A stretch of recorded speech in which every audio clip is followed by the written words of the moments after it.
Ils ont augmenté leur niveau, Picsou Magazine. Bonjour amateurs de savoir inutile. Aujourd'hui, on va recevoir une leçon d'un enfant.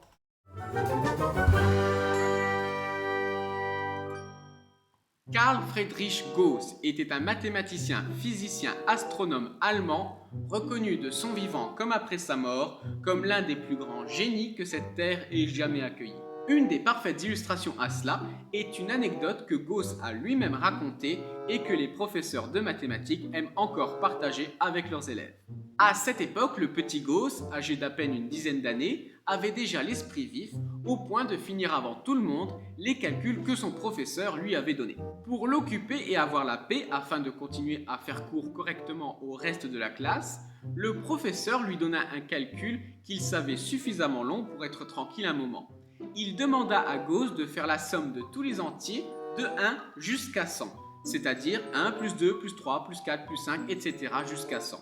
Il est inutile de préciser que Gauss, ayant passé son enfance au XVIIIe siècle, il lui était impossible d'utiliser une calculatrice. La seule solution à l'époque était de poser la très longue addition sur papier. Et cela prenait du temps. Pourtant, quand l'instituteur lui posa ce problème, Gauss resta immobile et réfléchit dans sa tête. Le cours a pu continuer normalement pendant une petite dizaine de minutes, ce après quoi, Gauss en levant la main lui dit « Monsieur, 5050 ». Le professeur au début ne le crut pas et il insista « Monsieur, 5050 ». L'instituteur intrigué posa alors la très longue addition sur papier, ce qui lui prit entre 30 et 40 minutes, et il dut bien accepter que le résultat était 5050. C'est un génie. Ça c'est vrai, mais pas comme on peut le penser. Voilà quel fut son raisonnement. Il cherchait le résultat de 1 plus 2 plus 3, etc., plus 98, plus 99, plus 100.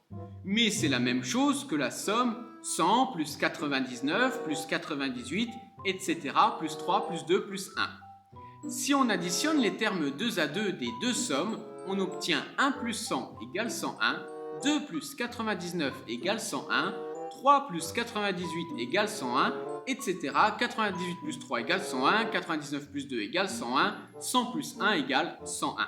Les deux sommes font ensemble 100 fois 101. Et comme les deux sommes sont identiques et qu'il veut le résultat d'une seule des deux, il n'a qu'à faire 100 fois 101 divisé par 2. De tête, rien de plus facile. 100 fois 101, 10100, divisé par 2, 5050. De tête. En 10 minutes. À peine 10 ans. On peut même généraliser la formule si on veut calculer 1 plus 2 plus 3 plus 4 jusqu'à un certain nombre n, eh bien c'est n fois n plus 1 sur 2. Gauss est toujours considéré comme un scientifique de génie dont les théorèmes sont encore très largement utilisés, voire indispensables dans différents domaines dont l'astronomie et la physique appliquée. Et tout commença avec juste un élève qui laissa bouche bée son professeur. Y a pas à dire, quel coup de génie! Cet épisode est maintenant terminé, j'espère qu'il vous a plu. Si c'est le cas, n'hésitez pas à le partager et à le commenter. Et moi, je vous dis à bientôt pour un prochain épisode de Briller en société. A plus!